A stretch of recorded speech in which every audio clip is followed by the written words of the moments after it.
This third part of the exhibition covers the events from 1852 to 1857. This includes the publishing of Uncle Tom's Cabin, the Kansas and Nebraska Act, and the Dred Scott versus Stanford case. The publishing of Uncle Tom's Cabin was a huge turnaround between the two disputing sides. Even President Lincoln referred to the author, Harriet Beecher Stowe, as the little woman who started a big war.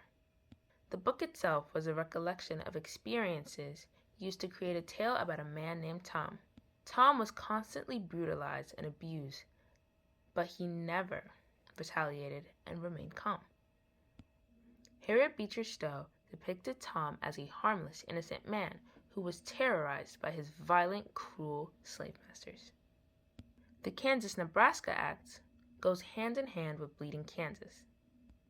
Bleeding Kansas was a result of the Kansas-Nebraska Act and popular sovereignty and went on for several years.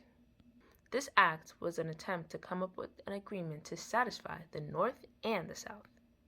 The act allowed states like Kansas and Nebraska to decide if they wanted to be free states or slave states.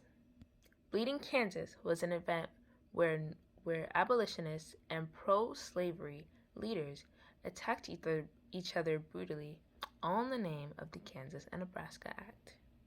Lastly, the Dred Scott versus Stanford case. The case, Dred Scott versus U.S., was a trial between a free black man and the U.S. Supreme Court. Dred argued that he was free when he moved to the northern states and should remain free when he moved back to the South.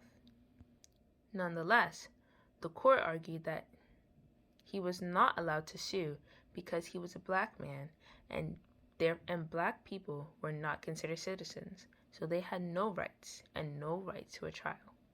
Congress only agreed to hear the case because they believed it would settle political tension regarding slavery.